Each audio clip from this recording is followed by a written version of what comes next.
Welcome back to Superbly Said Advanced English Vocabulary and Phrases. Today's content actually comes from a SpeakDuo lesson. That's right, it's based on Jackie Chan answering questions from web searches. And if you want to practice, you can go to SpeakDuo.com. You can meet people from all over the world, practice on video calls, and really build that confidence. Okay, let's get into it. Let's get straight into the advanced idioms. I'm ready. And looking at this list, we aren't just talking about action movies here. No, not at all. These are, high-stakes professional phrases. Definitely. And the first one really sets the tone. The phrase is to do your own stunts. Right. Now, obviously, with Jackie Chan, this means jumping off buildings. Sure, without a double. But in the lesson, he uses it more metaphorically. Exactly. But hold on, let me play devil's advocate for a second.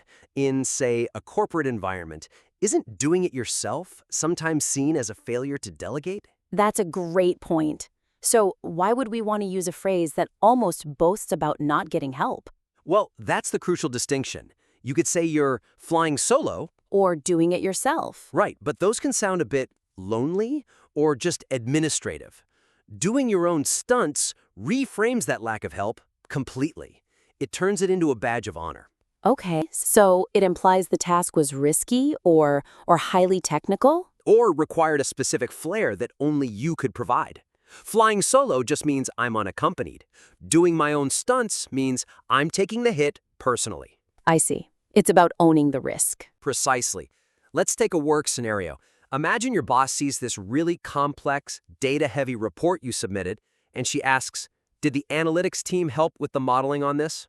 And if I say, no, I did it myself, it's a bit flat. But if you say, "No, I decided to do my own stunts on this one, to ensure the narrative flow was perfect." Ah, now you're signaling high competence. You're saying, I have the skills to handle the dangerous parts. That's a power move. What about for our IELTS listeners? Seems perfect for part 2. Oh, definitely. If you get a prompt about working in a group, you could describe a disorganized team. You could say, the deadline was coming up and the team was frozen, so I had to do my own stunts and finalize the presentation script myself. It really highlights your initiative. Okay, so you've done your own stunts. That inevitably leads to the exertion phase. Which brings us to our next phrase, to push yourself to the limit. The lesson defines this as using almost all your strength or ability. But again, the synonyms are key here. How is this different from just working hard? Working hard is so broad, isn't it? I can work hard filing papers. Right. Pushing yourself to the limit sounds more like a capacity test. Exactly. Think about another idiom, burning the candle at both ends. That one's usually about duration, right? Staying up late, waking up early, exhaustion. Yes, but pushing yourself to the limit isn't about time. It's about intensity. It's about seeing how much weight you can actually lift. So if I'm talking to a colleague, I wouldn't use this for just a long week. No, you'd use it for a crunch time situation where the intellectual demand was just massive. You might say, we really pushed ourselves to the limit to get that prototype working before the investor meeting. So you're not complaining about the hours, you're bragging about the intensity. And for IELTS? If an examiner asks about a difficult goal you achieved, don't just say, I studied a lot. Right. Say, I pushed myself to the limit that semester, sacrificing my weekends to master the material. It shows you have an extra gear. Now, the reality of pushing yourself to the limit is that sometimes you fail, or at least you stumble. Which connects perfectly to our next idiom, to bounce back. In the source, Jackie mentions making a mistake on stage, but finishing with a smile. The definition is basically to recover quickly. Yes, and corporate culture loves this one. But is it really different from just recover? Recover feels a bit clinical to me. Like a hospital stay. Yeah, recover is passive. You lie in bed and recover. Bounce back is active. It's kinetic. It implies elasticity. Think of a rubber ball hitting the ground. The harder it hits, the faster it comes up. I like that visual. There's also get back on the horse. That implies courage, but it feels slow. You have to climb back up. Bounce back feels almost instant. It suggests your default state is success. So let's apply this. Sales job. You just got rejected by a huge client. Devastating. You could be sad, or you could tell your manager, They said no, but I'm ready to bounce back and call the next lead on the list. It frames resilience as a reflex, not a long, drawn-out process. You could say, I allow myself maybe 5 minutes to be upset, and then I bounce back, because dwelling on it doesn't solve anything. So you bounced back. Now you actually have to deliver the result. Which brings us to pull something off. This might be my personal favorite. It's a great one. The definition is succeeding at something difficult or impressive. I always get a sort of a heist movie vibe from it. Yes, like you're robbing a casino. There's a flavor of getting away with it. And that's the nuance. If you say, I completed the project, it sounds like you just followed the instructions. But if you say, I pulled it off, It implies there was a really high chance of failure. Compare it to, say, scraping by. oh, scraping by means you barely survived and the result was probably ugly. Right. Pulling it off means the result was a success, maybe even a surprising success, despite all the odds. Okay, let's try a role play. My boss is worried. The deadline looks impossible. If you say, I'll try my best, you sound weak. But if you look them in the eye and say, don't worry, we can pull this off. You're projecting confidence, almost a magical ability to execute. It's great for storytelling in IELTS too, I bet. Absolutely. I didn't think I would pass the exam because I was working full-time, but I managed to pull it off by studying on my commute. It creates a whole narrative arc. Okay, so you've pulled it off, you're a success. The next phrase deals with how you handle that success. To keep a low profile. The context here is interesting. It's not about hiding because you're scared. No, the lesson mentions someone who just got a promotion and wants their results to speak for themselves. And that is a key strategic distinction. We have phrases like flying under the radar. Or staying in the shadows. Staying in the shadows sounds a bit suspicious, doesn't it? It sounds nefarious. And flying under the radar usually means you're trying to avoid getting caught doing something wrong or just avoiding work. Right. Keeping a low profile is often a proactive, strategic choice to manage office politics. It's about reducing your target size. Exactly. Imagine a merger is happening at your company. People are gossiping, panicking. A colleague asks why you're so quiet. And you say, I'm keeping a low profile until we see how the new management structure settles. that sounds prudent, not passive. And for IELTS, If you're asked about your personality, you might say, when I'm learning a new skill, I prefer to keep a low profile so I can make mistakes without feeling judged. that makes a lot of sense. And that leads us right to the mechanism of learning. The next phrase, To put in the hours. This is the grind. The example is practicing speaking English every single night. okay, but how is this different from, say, working overtime? Working overtime is transactional. You do it for the extra pay or because your boss told you to. Putting in the hours is transformational. Ah, It refers to that deep investment of time required for mastery, like the whole 10,000 hours rule. so you wouldn't say I put in the hours just to clear out your email inbox. No, you put in the hours to learn a new software, to become a better public speaker. If you're talking to your boss about a new role, you might say, I know there's a learning curve, but I'm willing to put in the hours to get up to speed quickly. It shows a dedication to competence, not just compliance. Perfect for IELTS questions about skill acquisition. There's no shortcut to fluency. You simply have to put in the hours with daily conversation practice. Once you've put in those hours, you start to develop a certain style. That brings us to a signature move. I love this one. The source defines it as a special action or style someone is known for. It elevates a simple habit into a personal brand. That's the perfect way to put it. Everyone has habits. A habit is, biting your nails. A signature move is something people anticipate from you because it defines your professional character. It's almost like a wrestler's finishing move, but for a meeting. That's a great comparison. Let's say you have a manager who always starts meetings by asking everyone to share a personal win. That's not just a habit. That's her signature move. It creates culture. So I might say something like, bringing donuts to soften the blow of bad news. That's his signature move. Exactly. It's affectionate and observant.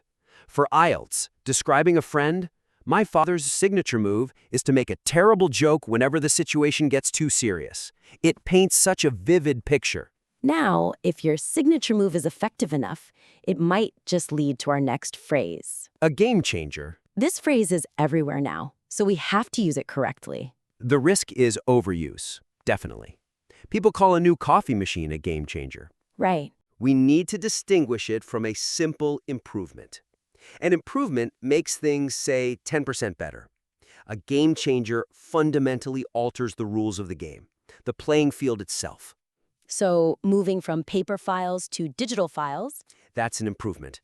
But moving to an AI that reads the files and summarizes them for you? That's a game changer. It makes the old workflow obsolete. So in a meeting, don't waste this word. Save it for the big stuff. This new supply chain strategy is a game changer. It cuts our delivery time in half. And for IELTS, use it for pivotal life moments. Moving to a strictly English-speaking environment was a complete game changer for my fluency. And finally, when the game changes, what do you have to do? You have to step up your game. This is the call to action.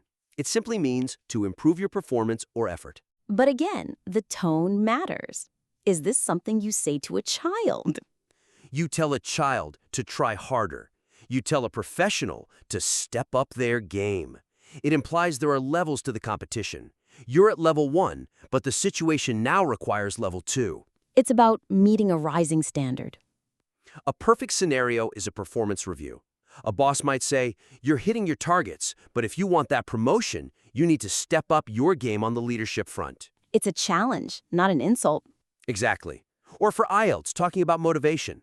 Tight deadlines actually help me because the pressure forces me to step up my game. Okay, we've covered the entire life cycle of success. From the risk of doing your own stunts, all the way to stepping up your game. So, let's see if it all stuck. It is time for the quiz. I'm ready. I'm going to test your attention on these phrases. I will read the question and 3 options, A, B, and C. I'll repeat the key phrase a couple of times, and feel free to pause the podcast here if you need to think about the answer. Okay, question 1. What does the idiom "to do your own stunts" imply in a professional context? To do your own stunts. What does it mean to do your own stunts? Option A, to perform dangerous physical feats without using a double. Option B, to handle the risky or difficult parts of a task without assistance. Or option C, to create a unique strategy that separates you from others. Remember that data-heavy report? The correct answer is B, to handle the risky or difficult parts of a task without assistance. Right. You didn't just fly solo, you took the risk on yourself. Question 2. If you push yourself to the limit, what are you doing? Pushing yourself to the limit. Okay. Option A, restricting your activities to only what is safe and familiar. Option B, setting strict boundaries to protect your mental health. Or option C, exerting maximum effort and ability to achieve a difficult goal. Think capacity, not just how long you worked. The answer is C, exerting maximum effort and ability to achieve a difficult goal. Yeah, it's about testing your absolute boundaries during that crunch time. Question 3. What characterizes the ability to bounce back? To bounce back. Uh-huh. Option A, recovering quickly and effectively after a failure or setback. Option B, returning to a previous location immediately after leaving. Option C, deflecting a difficult question to avoid giving an answer. The rubber ball on concrete. The answer is A, recovering quickly and effectively after a failure or setback. Exactly. It's not the slow process of getting back on the horse. It's that immediate, energetic return. Question 4. When someone manages to pull something off, what have they achieved? To pull something off. Okay, I remember this one. Option A. They postponed a scheduled event due to unforeseen problems. Option B. They removed a physical covering that revealed a hidden object. Or option C. They successfully executed a task that was considered difficult. The heist movie vibe. The answer is C. They successfully executed a task that was considered difficult. The key there is the element of doubt. You succeeded against the odds. Number 5. Why might a person choose to keep a low profile? To keep a low profile. Option A. to avoid attracting attention and remain quiet or private. Option B, to perform at a mediocre level to avoid high expectations. Option C, to secretly gather information about competitors' plans. Think about that company merger scenario. The answer is A, to avoid attracting attention and remain quiet or private. It's a strategic choice to avoid office politics. It's not about sneaking around. Question 6. What is required when you need to put in the hours? Got it. Option A, recording the exact duration of tasks for administrative use. Option B, spending a large amount of time practicing or working hard. Option C, working only during the specific times required by a contract. The 10,000 hours rule. The answer is B, spending a large amount of time practicing or working hard. Right. Is that investment for mastery totally different from just working overtime? Question 7. How would you define a signature move? A signature move. Oh, the fun one. Option A, a legal gesture required to finalize a contract document. Option B, a final decision to end a partnership or agreement. Option C, a special action or distinct style someone is known for. The donut example. The answer is C, a special action or distinct style someone is known for. It's your personal brand, that predictable positive thing you're known for. And our last one, question 8, if something is described as a game changer, what is its impact? A game changer. Okay. Option A, something that greatly improves a situation or process. Option B, a slight modification that has little effect on the outcome. Option C, a replacement player substituted during a critical match. Not just a simple improvement. The answer is A, something that greatly improves a situation or process. It has to fundamentally alter the rules and make the old way obsolete. And that brings us to the end of the quiz. If you got 8 out of 8, you are definitely ready to step up your game in your next meeting. These really are power phrases. They shift you from sounding like a student to sounding like an executive. Absolutely. And if you want to practice these exact idioms, don't forget the SpeakDuo app is available on iPhone. Just look for the penguin icon in the App Store. And check out the live workshops mentioned in our source. You can jump into breakout rooms and actually use these phrases with other people. That's the best way to make them stick. See you next time on The Critique.